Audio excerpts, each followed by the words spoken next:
Good morning, students. How are you all? Have you read the chapter? So, we start with the page number 10. We were talking that King went to the hermit for the solution of the questions, and then he started helping him of hermit. Now, let's start with the page number 10. When the king had dug two beds, he stopped and repeated his questions.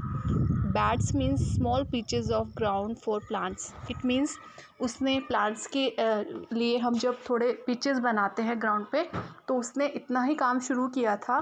तो उसने ही stop, उसने अपना काम रोक दिया और अपने questions को रिपीट किया। The hermit gave no answer but stood up. Hermit ने उसको कोई आंसर नहीं किया जब और खड़ा हो गया। Stretching out his hand for the spade, और उसने अपना हाथों को स्पैड की तरफ खींचा, लेकर गया and said now you rest and let me work. तब हर्मिट ने किंग को बोला कि अब तुम रेस्ट करो और मुझे काम करने दो। But the king did not give him the spade and continue to dig. लेकिन किंग ने उसको वो स्पेड नहीं दिया और अपने काम कंटिन्यू करने लगा। 1 hour passed and another, 1 घंटा और निकल गया। The sun went down behind the trees, और जो सन था वो पेड़ों के पीछे छुपने लगा था। इट मीन्स सन सेट होने लगा था। And at last the king stuck the spade into the ground and sat, और तभी लास्ट में किंग ने क्या किया, जो स्पेड था उसके पास, उसने उसको मिट्टी में फंसाया और बोला I came to you wise man for an answer to my questions. मैं आपकी बुद्धिमान व्यक्ति, मैं आपके पास अब मेरे आंसर्स के लिए आया था, मेरे क्वेश्चंस के आंसर्स के लिए। If you can give me no answer tell me so and I will return home. अगर आप मुझे आंसर्स नहीं दे सकते तो मुझे बताइए ताकि मैं अपने घर वापस जा सकूं। Here come someone running said the hermit. देखो कोई भागता हुआ आ रहा है, हर्मिट ने बोला। यहाँ पे हम थोड़ा पॉज लेते हैं। यहाँ पे कॉम्प्रिहेंशन चेक है, जो मैंने क्वेश्चंस आपको आज होमवर्क में, कल आपको होमवर्क के लिए दिए थे। So 2 questions are here, you have to learn this questions, ठीक है। Now we continue. The king return round and saw a bearded man running towards them. King ने पीछे मुड़ के देखा और देखा कि एक दाढ़ी वाला इंसान उनकी तरफ भागता हुआ आ रहा है।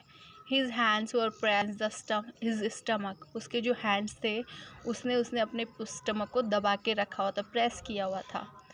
From which blood was flowing, जहाँ से ब्लड बह रहा था।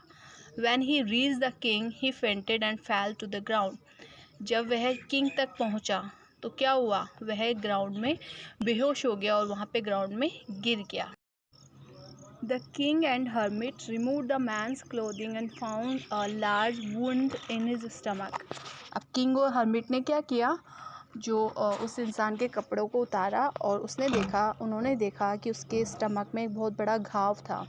The king washed and covered it with his handkerchief. King ने क्या किया, उसको साफ़ किया और उसको अपने हैंडकरचीफ से कवर कर दिया। But the blood would not stop flowing. लेकिन जो ब्लड था वो रुकने का नाम नहीं ले रहा था।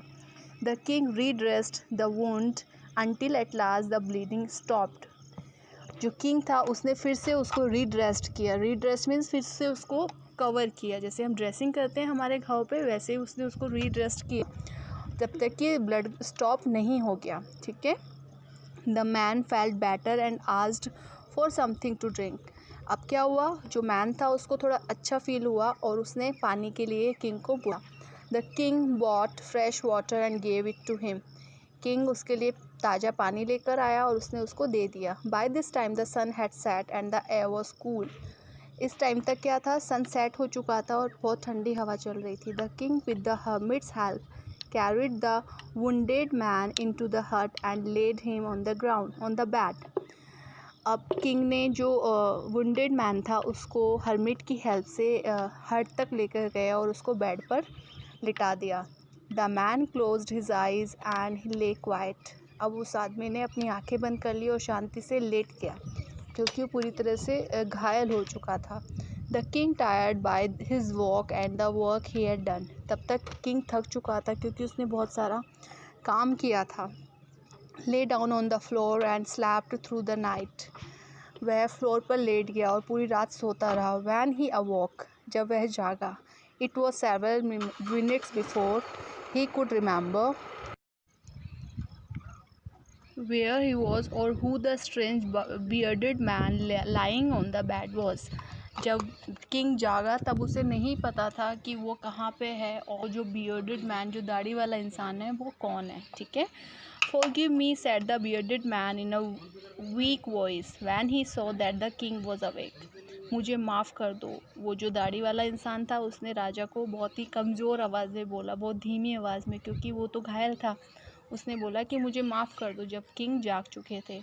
आई do not know you and have nothing to forgive you for, said the king. King ने उससे बोला कि मैं तो तुम्हें नहीं जानता और ऐसी कोई चीज़ नहीं है कि मैं तुम्हें माफ़ करूं.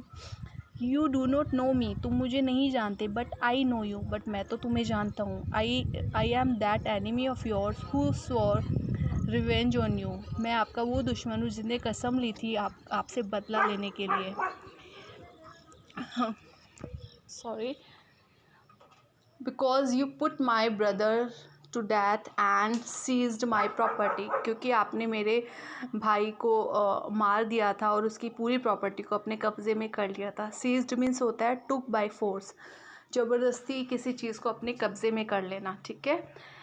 आई knew you had gone alone to see that hermit. मैं जानता था कि तुम अकेले उस हर्मिट से मिलने गए हो. And I made up my mind to kill you on your way home. और इसलिए मैंने अपना माइंड बना लिया था कि जब आप वापस घर जाओगे तब मैं तुम्हें मार दूंगा. But the day passed and you did not return. लेकिन पूरा दिन निकल गया और तुम वापस नहीं आए. So I left my hiding place and I came upon your bodyguard who recognize me and wounded मी.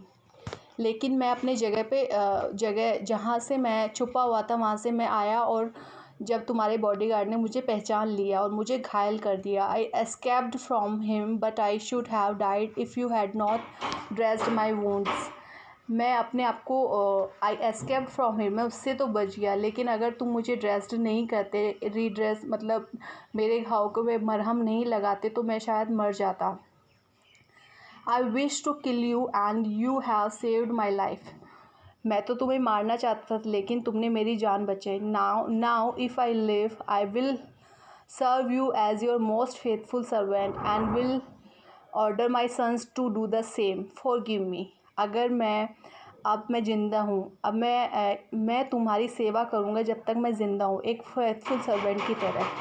और अपने सन्स को, अपने बेटों को भी ऑर्डर दूंगा कि वो भी ऐसा ही करे. प्लीज़ मुझे माफ़ कर दो. अब जो वो बियर्डेड इंसान था उसने उनसे माफ़ी मांगी. नाउ अब हम इसे कल कंटिन्यू करेंगे. टिल देन आपको ये चैप्टर रीड करना है, page number 11 and till this paragraph. Bye bye kids.